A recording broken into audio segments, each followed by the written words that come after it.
En cette première semaine de campagne électorale, l'Essentiel termine ce soir sa tournée des principales formations politiques pour parler enjeux et organisation. C'est donc au tour du Parti vert ce soir et pour ça, je retrouve Clément Badra, qui est candidat des Verts dans la circonscription de Ville-Mont-Royal et qui est aussi membre du cabinet fantôme d'Anami Paul. Bonsoir, M. Badra. Bonsoir, Mme Béjean. On vient d'entendre votre chef, Mme Paul, présenter son plan pour faire une transition vers les énergies propres.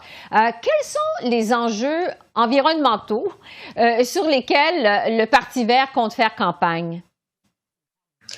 Vous savez, je pense que c'est intéressant qu'on pose la question comme ça. Les enjeux environnementaux, pour moi, sont plus larges, parce que pour moi, les enjeux environnementaux comprennent la transition économique, en fait, que notre pays a besoin de faire. C'est-à-dire que notre économie actuellement est basée beaucoup sur l'utilisation d'énergie fossile et du carbone, peu importe le domaine dans lequel on travaille, que ce soit de l'industrie de la construction à l'agriculture. Et donc, en fait, c'est vraiment important d'être capable de mettre en place des mesures pour que cette énergie qui est actuellement dépendante des énergies carbonées puisse être vraiment basée sur des énergies renouvelables. Et on a le potentiel ici au Canada, que ce soit la géothermie en Alberta en reprenant les puits pétroliers, que ce soit le solaire au Manitoba, ou même quand on voit l'hydroélectricité au BC et au Québec, de vraiment avoir une économie qui est basée sur les énergies renouvelables. Investir de l'argent public dans cette industrie-là, ça sera un bon levier pour permettre aux industries privées de pouvoir s'impliquer dans ce domaine-là et pour pouvoir permettre le développement d'une industrie où les métiers sont vraiment avec une plus-value même économique et puis avec un milieu et des conditions de travail et de vie qui sont vraiment meilleures que ce qu'on a actuellement dans les industries fossiles. Ouais. Bon. Donc pour toutes ces raisons-là, en fait, on est capable de travailler sur les enjeux environnementaux en travaillant sur les enjeux de la transition écologique. Oui, parce que là, vous nous parlez du tout le potentiel au Canada. Est-ce qu'il y a des thèmes plus spécifiques sur lesquels les Verts comptent faire campagne au Québec? Oui, absolument. Au Québec, en fait, on sait actuellement par rapport à notre implication qu'on a des enjeux très très précis sur lesquels il faut qu'on travaille, notamment l'investissement en santé. Le gouvernement du Québec a demandé d'investir plus d'argent et plus de transferts en santé pour permettre au gouvernement de travailler localement sur les enjeux et les besoins qu'on connaît au Québec. Il y a aussi l'enjeu de la crise du logement. On sait très bien qu'actuellement, il y a beaucoup d'endroits, notamment à Montréal, où c'est très très difficile de se loger. Moi, j'ai des jeunes qui me parlent, qui sont étudiants, qui me disent qu'ils ont du mal à trouver des logements. Et je travaille actuellement dans un domaine où, dans la plupart du quartier, c'est très très difficile de trouver des logements qui soient pas insalubres à des prix abordables. Donc vraiment un investissement important à ce niveau-là, ça serait très très important. Et puis des mesures comme taxer les spéculateurs immobiliers étrangers seraient des choses à mettre en place qui seraient très intéressantes. Et également le travail sur la pénurie de main-d'œuvre qu'on a au Québec dans certains domaines, notamment en agriculture. Je dirais que par rapport à la pénurie de main-d'œuvre, ce qui serait intéressant, ce serait quand même de réfléchir à pourquoi est-ce qu'on a cette pénurie de main-d'œuvre. Parce que les jeunes veulent travailler notamment. Il y a une volonté de se remettre à l'activité, mais travailler dans un domaine comme l'agriculture, quand on est dans un champ entouré de pesticides, ça fait peur aux gens et à juste titre quand on connaît les conséquences sur la santé. Donc le besoin de vraiment retransformer notre système, notamment agricole, pour encourager les jeunes à s'impliquer dans le domaine avec des valeurs qui leur correspondent maintenant, avec une société qui change. Donc faire évoluer le domaine du travail avec la société. Donc, vous ne nous parlerez pas uniquement d'enjeux qui touchent l'environnement. Je veux vous entendre sur le leadership de votre chef, Mme Paul. Bon, on le sait, ça a beaucoup monopolisé l'actualité avant le début de la campagne électorale. Anami Paul a connu des moments, il faut le dire, difficiles. Là. Son leadership a été remis en cause par des membres de votre parti. On se rappelle que l'une des 3 députés élus du Parti vert en 2019 est finalement passée dans les camps libéraux. Quel est l'impact de cette crise qu'il y a eu au cours des dernières semaines au Parti vert sur la campagne électorale qui est en cours? Je vous dirais qu'actuellement, ce qui est intéressant, c'est que dans tous les... Moi, je vois ça plutôt d'un bon œil, parce que dans tous les mouvements qui grandissent, il y a toujours des enjeux de débat, de non-d'accord sur différents points. Donc, c'est important d'être capable d'en discuter. Peut-être l'erreur qui a été faite, c'est de ne pas trouver le moyen d'en discuter de façon calme. Je pense que c'est des choses sur lesquelles tout le monde travaille en interne. Je sais que personnellement, je suis impliqué aussi sur ce travail-là et je pense que ça va aller pour le mieux de l'avant et on va trouver des améliorations à ce niveau-là. C'est certain que ça peut créer des enjeux de mobilisation à certains moments, mais moi, de ce que je vois sur le terrain, c'est quand même un retour assez positif de ce qu'on nous dit et puis qu'on est là aussi pour pousser dans une direction où il y a peu de partis qui osent pousser, donc c'est important qu'on ose être ambitieux dans nos propositions et de mettre de l'avant des choses que les autres partis ne mettent pas forcément de l'avant pour les encourager à regarder un petit peu ce qui se fait ailleurs et autrement que ce qu'ils ont l'habitude de proposer. Madame Paul n'est pas très connue, il faut le dire, au Québec. Les Québécois ne l'ont pas beaucoup vue. Quels sont les principaux défis d'Anami Paul au Québec, à votre avis?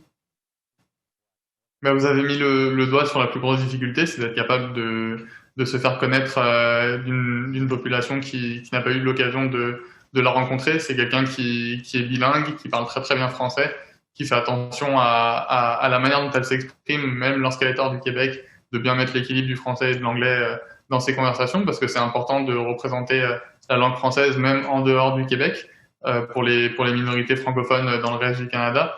Donc à ce niveau-là, c'est quelque chose qui est très très bon. Je pense que ce qui est important, c'est de faire passer son message qui est très progressiste, très à gauche et qui correspond beaucoup aux valeurs qu'on retrouve au Québec, notamment au niveau du filet social et de la protection des personnes dans le milieu du travail qui ont besoin d'être plus forts. Il y a beaucoup de mesures qu'elle porte très fortement, notamment dans l'inclusivité et la diversité, qui sont des choses Est-ce que Mme Paul va venir... le Québec.